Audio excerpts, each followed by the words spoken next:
Ano ang saysay ng masaganang buhay kung meron kang sakit? Yun nga, na-detect nila na may myoma ako. May possibility na hindi na daw ako magkakaanak. Kilalanin ang Grab driver na may ginintuang puso. At alamin kung bakit siya nag-trending online. Mga kabataang nagsusuicide. Ano-ano nga ba ang dahilan? Suicide. Pag-usapan natin. Plus, pakinggan ang pangungumpisal ni actress Bettina Carlos. Matalino ako by the book, matalino ako. Pero pag pinakawalan mo ako sa kalsada, feel ko hindi ako mabubuhay. Salubungin ang kanilang kwento at ang aming papremyo sa Masaganang Buhay. Tampok sa The 700 Club Asia. Susunod na. Nagsimula bilang teen star sa GMA horror flick Nakakaba-kaba. Napansin ang kanyang magandang mukha at likas na husay sa pag-arte. Na kayo ng nanay mo ang dahilan kung bakit nasira ang relasyon namin? Bukod rito ay nakilala rin siya sa pagganap sa iba't ibang mga teleserye dito sa Kapuso Network. Bagaman abala siya noon sa mga taping at TV guestings, hindi pinabayaan ni Bettina ang pag-aaral. Ang condition ko lang noon is, huwag magagalaw yung studies ko tsaka yung volleyball. Kasi yun lang yung buhay ko eh. Pilit niyang pinagsabay ang pag-aaral at showbiz. Ngunit tila nilamon siya ng kasikatan at katalinuhan. Matalino ako by the book, matalino ako. Pero pag pinakawalan mo ako sa kalsada, feel ko hindi ako mabubuhay. Tinapos ni Bettina ang pag-aaral ng kursong Bachelor of Science in Management Major in Communication Technology sa Ateneo de Manila University. Sinubukan niyang bumalik sa showbiz upang ipagpatuloy ang acting career. Hanggang nangyari ang di inaasahan. Got pregnant by a man who was not even my boyfriend. So for one whole week, I was praying. I've never prayed that much my whole life. Di niya alam kung paano haharapin ang kahihiyan at higit sa lahat, ang kanyang ina. We were planning to tell my mom. That night, nakaupo na kami and then her phone rang. Somebody from the press. Alam mo, hindi kami nakikita ni Bets kasi sobrang busy niya sa taping. Sabi niya ganyan. Pero kung man totoo, Diyos ko naman, tapos na mag-aral yung anak ko. Kung gusto niya mag-anak, okay lang. Parang ako, it was so painful for me because hanggang sa huling sandali, pinagtatanggol ako ng nanay ko. Hindi niya nga alam, hindi ko nga sinabi. Ni wala siyang idea. Nakakapangliit yung moment na yun kasi I was a few seconds away from telling her myself. Pero naunahan pa ako ng ibang tao. When my mom put down the phone, she just asked me, is it true? And then I cried and I nodded. And then she looked down and she cried. Sa simula ay pinanindigan si Bettina ng ama ng kanyang anak. Ngunit di nagtagal, tila nagbago ang ihip ng hangin matapos na siya ay manganak. One of my college friends came over to the house to visit Gummy.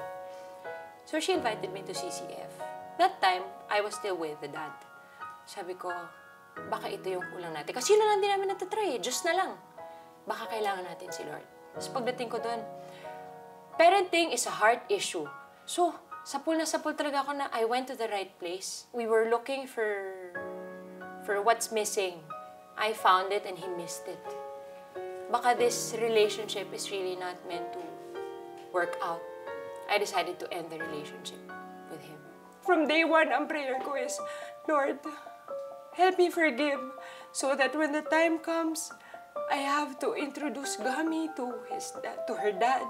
Pag hinanap niya, magagawa ko. Kasi kung ako lang ang tatanungin, ayoko. Hindi. Akin lang to. Anak ko lang to. Ako lang ang bumuhay dito. But I always have to ask him to move me, to soften my heart.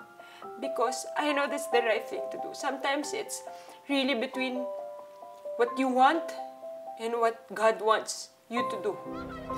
Magmula nang makilala ni Bettina ang Diyos, sunod-sunod ang pagbubukas ng oportunidad sa kanya upang makabalik sa showbiz at makapaglingkod sa Panginoon sa pamamagitan ng kanyang negosyo at public speaking. Your children will become who you are today.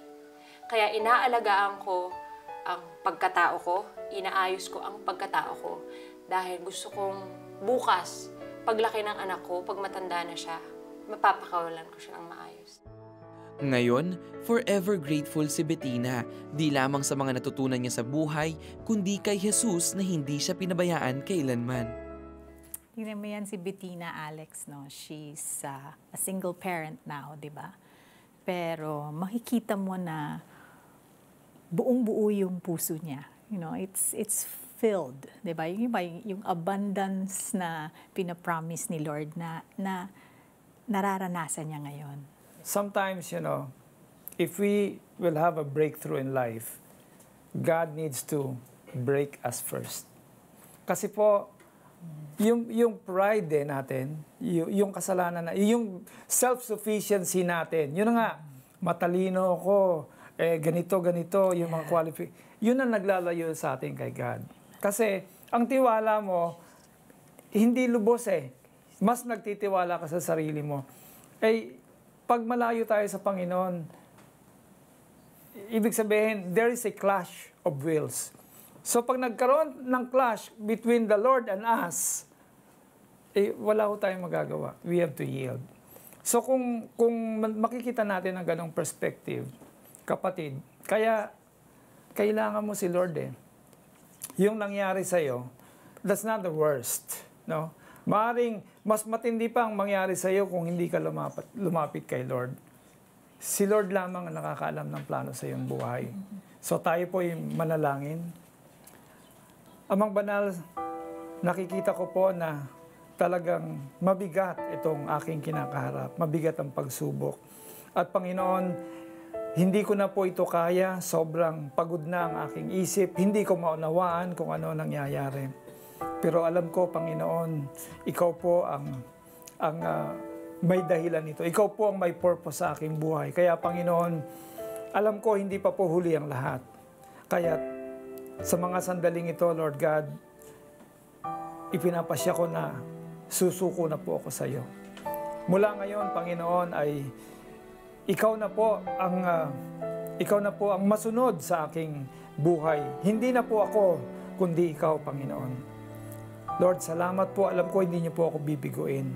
At ako po ay pinanghahawakan ko ang iyong pangako that if I confess my sins, you are just and can be depended upon to forgive me and cleanse me from all unrighteousness. Panginoon, you are my Savior, you are my stronghold, you are my fortress. Mula ngayon, Panginoon, sa iyo lamang ako mananangan. Sa iyo lamang ako magtitiwala, Panginoon. At Lord, dalangin ko na mula ngayon, be the master of my life. Come into my heart and make me the kind of person that you want me to be. In Jesus' name. Amen. Amen. Sumabay ka ba sa aming panalangin? Taus-puso mo bang tinanggap si Jesus bilang Diyos at sarili mong tagapagligtas? If yes, today is your spiritual birthday. Balitaan mo naman kami, kapatid, sa iyong pinakamahalagang naging desisyon. Please text yes, space the 700 Club Asia at ipadala yan sa aming smart number 0949-888-8001. Globe 0977-805-6915. At sa number 0925-300-3000. Dahil sa iyong desisyon, nagdiriwang ang buong kalangitan. Ang pangalan mo ngayon ay nakasulat na sa Aklat ng Buhay. Please text us now. Our texting instructions are on your screen. Kung may katanungan pang gumugulo sa isip mo o meron kang prayer request, pwede kang tumawag sa aming hotline 737-0700 o mag-text sa aming Smart, Globe at Sun numbers. Yan po ay nasa inyong mga TV screen. Ngayong nalalapit na Chinese New Year, Kung Hei Fat Choy sa mga kababayan nating Chinese. New Year means new hope, new aspirations, new adventure, and new opportunities to help others. Gaya ng ginawa ng driver na ito. Usually sa panahon ngayon, nakakatakot na talaga, di ba? Yung mag-take ka ng cab, ng taxi, lalo na sa kalagitnaan ng gabi, tapos babae ka. Nung February 6, that was Saturday night, ginamit namin yung app na yon to grab a car from Cubao to Tondo. And that was 12 midnight. Madilim na talaga yung lugar. So nagulat ako nung kumaliwa kami sa Padre Faures Street. Nagtataka na ako noon, sabi ko, oh my God, bakit kami lumiko? Kinakabahan na ako. Kasi praning ako eh. And then may sinabi yung driver na hindi ko masyadong narinig o hindi ko masyadong nag-gets. Bababa daw siya. Ma'am, bababa po ako. Sabi ko, hindi na ako nakapag-react. May kinuha siyang brown bag mula sa ilalim ng upuan niya. Lumilingon na ako sa paligid. Parang iniisip ko na, okay, saan ako tatakbo ko, ano mang mangyari, saan ako pwedeng manghingi ng tulong, gano'n. Tapos paglingon ko ulit sa kanya, nakayuko siya, binigay niya yung brown bag. Nakahiga yung matanda sa simento. tumango lang yung driver. And then, pumasok na siya ulit sa kotse. I was filled with guilt kasi naunahan ako ng prejudice ko eh. Okay, mali ako ng iniisip. Kilala mo kuya, kilala mo ba yung yung matanda? Sabi niya, ay hindi po ma'am. Sabi niya. Tapos sabi ko, okay, bakit? Sabi niya, bakit mo binigay yun? Ano yung binigay mo? Yung tinanong. Sabi niya, pagkain po ma'am. Ihatid niya ako sa bahay ko ng maayos. Habang nakikipagkwentuhan kami, hindi ko alam na nagsisink in pala lahat sa kanya yung napagkwentuhan namin. Nagpasalamat ako, tapos nag-sorry din ako kasi natakot ko po pala siya nung gabing yun. Dahil sa karanasang iyon, naisip ni Jellica na ang mabuting gawa na tulad nito ay kailangang marinig ng mundo upang maging inspirasyon.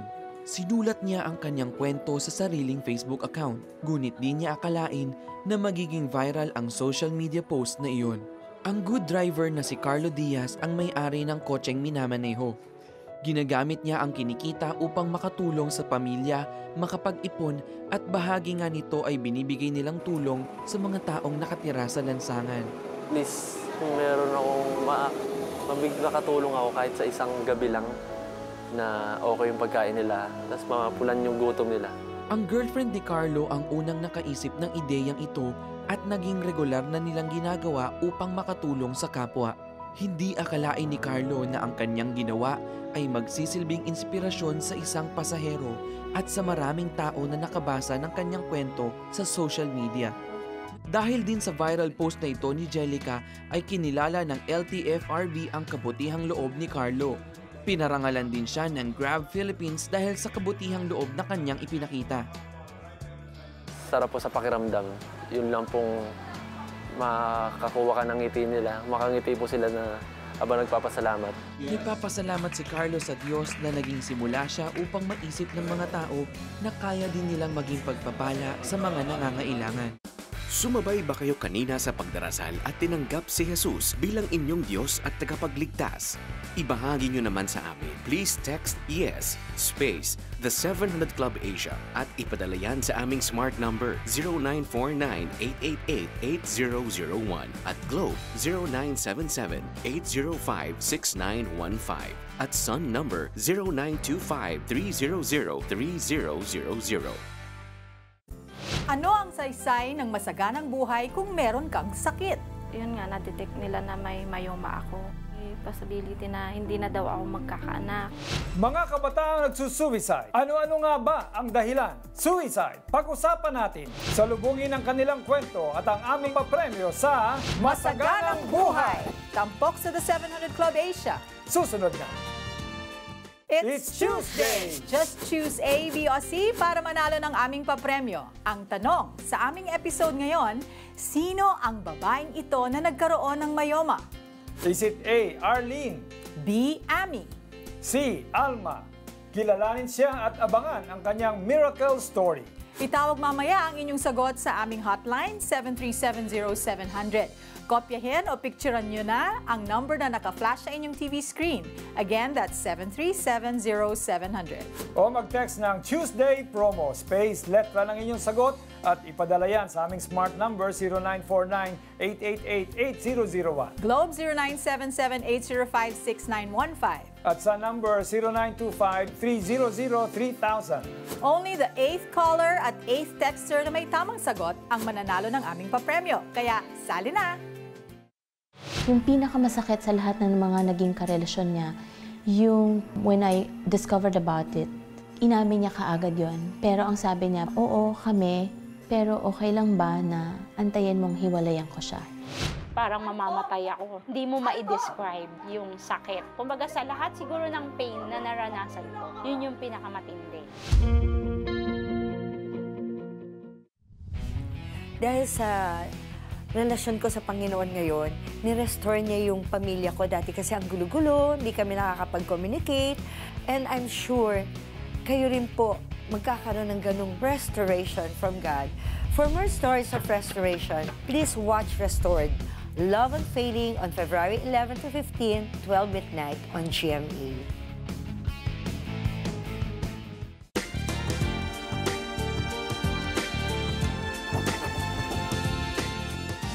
Araw-araw nga ay konektado tayo sa bawat isa. Mula sa pag-post, pag-like, pag-upload at pag-update sa kaganapan sa iyong buhay. Malaking parte ng buhay ng Pinoy ang social media.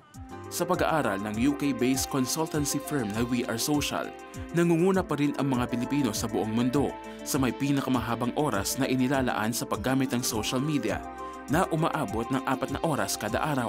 Sa buong mundo ay mayroong mahigit 3 bilyong katao ang gumagamit ng social media. Dito sa Pilipinas, 67 million ang mayroong Facebook account, habang 10 milyong Pilipino naman ang gumagamit ng Instagram. Marami sa mga Pilipino ang mayroong mahigit isang social media account, mapa Facebook, Twitter, Instagram at iba pa. Kabataan ang siya may pinakamaraming gumagamit dito, na gumugugol ng 4 na oras kada araw. Subalit nagbabala ang mga eksperto sa posibleng masamang epekto ng labis na paggamit ng social media, katulad ng kakulangan sa tulog, anxiety at depression. Nakilala ko ang 23 taong gulang na si Abriel, na aminadong mahilig gumamit ng social media. Taong 2015 na magsimula siyang makaranas ng depresyon matapos ma-reject ang kanyang thesis proposal at malugi ang kanilang family business. Naulit ang depresyon noong 2016 matapos siyang hindi matanggap-tanggap sa mga ina-applyang trabaho. Iniiwasan ko yung mga tanong. Doon na po pumasok yung pag nagsusunod-sunod na tanong, kamusta ka? Tas, o anong inano mo? Parang ang dating po sa akin, no, naging overly sensitive ako. Na, are they really concerned about me? Ang matinding kalungkutan ni Abriel ay napunan ng social media. Iginugol niya ang mahabang oras sa paggamit nito. Yung makita sila na may nangyayari sa buhay nila, sobrang naikumpara ko yung sarili ko. Naikumpara ko na bakit ganito, bakit nangyari sa kanila to. Ako naman is ganito. By human nature, ang tendency natin ay i-compare yung sarili natin sa ibang tao. So of course, maraming tao magpo-post ng mga blessings nila. Actually, ang tawag doon, humble bragging. So, they'll post something na maganda or expensive, tapos they'll thank God for it. Eh, syempre, ang purpose nila is para mainggit yung mga tao sa kanila. And it works. Kasi mainggitin naman talaga yung tao. Di ba? They'll always want something that they don't have, imbis na makontento. So, in that case, yung frustration, yung jealousy, yung envy, yun rin ang nagkukos ng depression natin. Depresyon na pinalala ng pagkainggit sa mga nakikita sa social media ang nagtulak kay Abriel upang subukang wakasan ang sariling buhay. Unang attempt ko po ng pagpapangamatay is laslasin po yung pulso ko. Sa kusina po yung natatandaan ko and hawak ko na po yung kutsilyo. Still may nag-speak pa din po inside of me na, saan ka pupunta? Saan ka pupunta after niyan? Ang ganitong phenomenon ay tinatawag bilang FOMO o Fear of Missing Out. Ang FOMO ay tumutukoy sa mataas na level ng anxiety at depresyong nararanasan ng isang tao, dulot ng pagkainggit at pagkatakot na nalalamangan o napag-iiwanan ka na ng ibang tao base sa mga nakikita sa social media. Dahil dito, naikukumpara ng isang tao ang kanyang sarili sa iba. Maliban dito ay tila nagiging sukatan ng halaga ng isang tao. Ang dami ng likes at reactions na nakukuha ng mga post nito sa social media. Ika nga kung mas maraming likes at reactions, ay mas sikat at tanggap ka. O do we feel we're important? We feel that people like us. Kung kumukulang yun, parang nagpa-panic mode na tayo. Naku, baka we're unlikable. Baka there's something wrong with us. Bilang mga tao, huwag sana nating limitahan ang ating sarili base sa mga nakikita sa social media. Marami pang mga bagay ang naghihintay sa atin sa labas ng mundo ng social media. Atin sanang muling buksan ang ating sarili sa aktual na pakikipagkapwa-tao at i-enjoy ang biyayang bigay ng ating Panginoon. Sa tulong ng mga kaibigan at simbahang kanyang kinabibilangan, muling nakabangon sa Abriel at muling nadiskubre ang kanyang sariling kakayanan bilang tao. I-avoid nila na magbabad sa social media. Kasi it will really replace yung reality ng pagiging tao mo bilang isang social being. Sa part 3 ng ating pagsusuri sa isyu ng depresyon, talakayin natin ang problema ng depresyon sa mundo ng mga kilala at matagumpay na tao. Bakit sa kabila ng kayamanan at katanyagan, marami pa rin ang mga nahuhulog sa depresyon? Abangan yan bukas dito sa CBN News Pagsusuri. Committing suicide is not a solution to your problem. Face your problems with courage from God. He is with you. He'll never leave you nor forsake you. He's just a prayer away. At saka, mga kapatid, sa mga kabataan nakikinig ngayon, hindi natatapos ang problema ninyo sa pagsisuicide. Una sa lahat, makakaharap mo ba ang Diyos na ikaw ay nagpatiwakal? Di ba? Nandiyan si Lord, di ba? Kailangan natin si Lord. At you will just add to your problem. Meron nga nang tumalon sa isang sikat na universidad Okay, naligtas siya. Gusto ni Lord mabuhay siya. Tumama siya sa kawad ng kuryente. Pero now, he's living as a quadriplegic. Di lalo nang tumindi. Yan just because he was heartbroken. Di ba? So minsan na po nating tinalakay ang suicide sa ating programa at malaking naging impact nito kay Shane. Hindi po niya ito tunay na pangalan.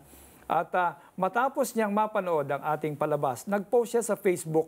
Ito po ang kanyang sinabi. Ayan, ano ba? Let's see. During the time, I felt so spiritually empty. After my grandmother's death, sunod-sunod na naman ang kadramahan ng buhay ko. Sadly, may nagawa pa akong nakasakit sa puso ni Lord.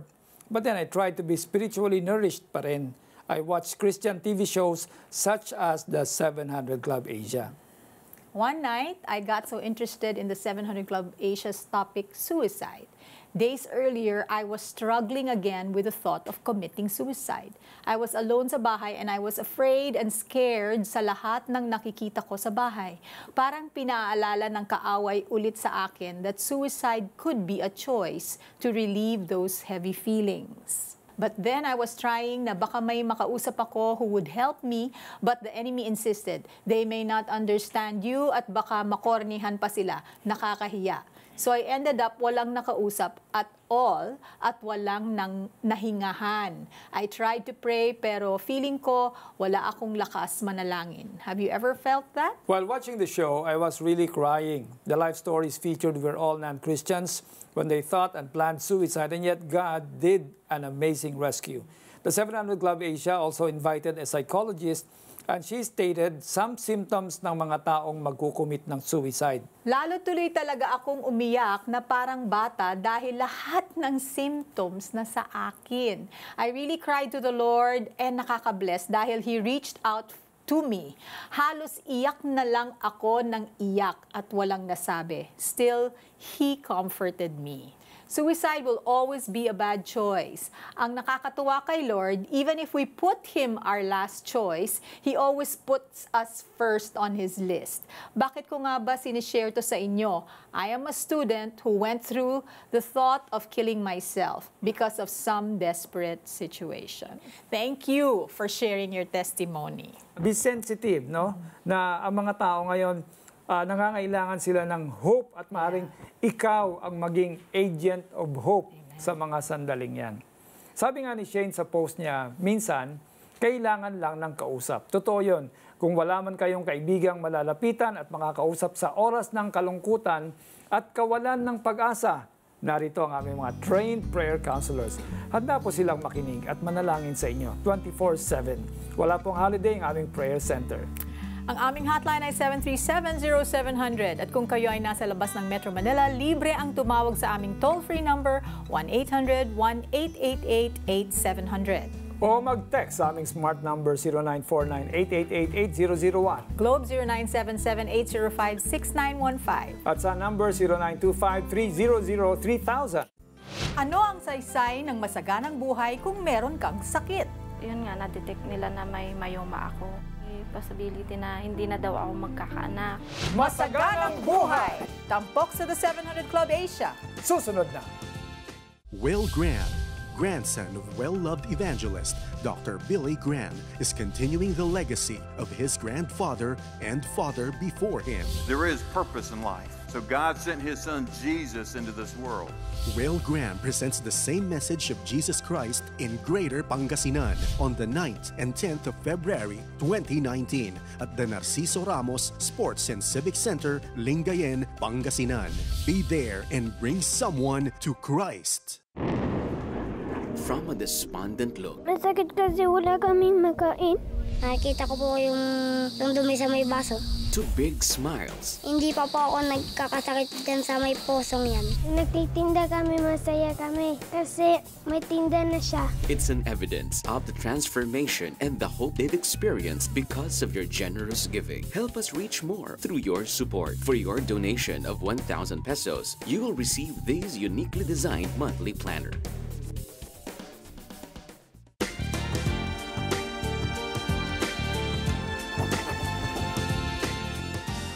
Hindi alintana ni Ami ang pagod at hamon sa kanyang trabaho, hanggang sa siya ay may naramdaman. Kaya kumonsulta ako sa doktor. Yun nga, na-detect nila na may myoma ako. Ang myoma ay isang uri ng tumor na unti-unting lumalaki at ito ay sa tabi ng matris o bahay bata. Siyempre, nashock ako noon dahil lahat ng babae gustong magkaroon ng anak. Helpless na ako noon, may problema dun sa pamilya ko, tapos dumagdag pa yung sa akin. Hindi ko na talaga alam ang gagawin ko. Isang gabi hindi ako makatulog. Tapos nagbukas ako ng TV para manood. Yun, natsyempohan ko na si Peter Kairos nagpipray. Lord, I open the door of my heart right now. Nung time na yon, doon ko nakilala ang Panginoon. Tinanggap ko ang Panginoon na aking tagapagligtas. Marami siyang binanggit na sakit doon. Meron silang mga iba't ibang cyst sa ovary. Meron din cyst sa uterus. In the name of Jesus, the Lord is causing those cysts to melt, those tumors to melt in Jesus' name. Yung iba may mga multiple myomas in the name of Jesus. Sabi ko, Lord, ako yun, sa akin yun. Kiniklaim ko talaga na gagaling na ako sa sakit ko.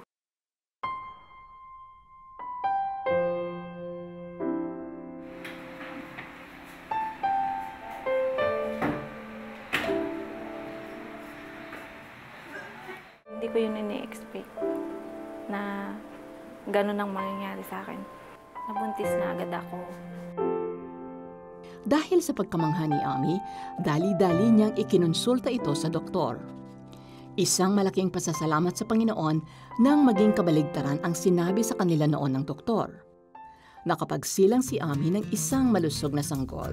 Nagpapasalamat ako sa Panginoon dahil sa mga nangyari sa buhay ko. Pinalitan niya ng maraming pagpapala. Sobrang pasasalamat ko sa Panginoon. Siya ang sagot sa ating Tuesday promo. Balikan natin ang tanong kanina, sino ang babaeng ito na nagkasakit ng myoma? Is it A. Arlene? B. Ami? O C. Alma? Giveaway na yung sagot. Kaya tawag na sa 7370700. Again, that's 7370700.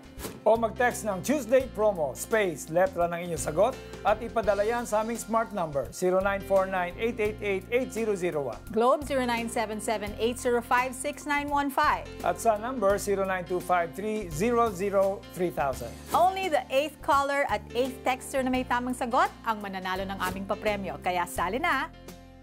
Ngayong bagong taon, hangad natin ang masaganang buhay. Malusog na pangangatawan.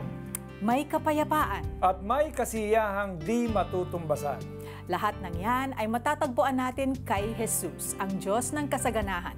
John 10 verse 10 says, "The thief comes only to steal and kill and destroy.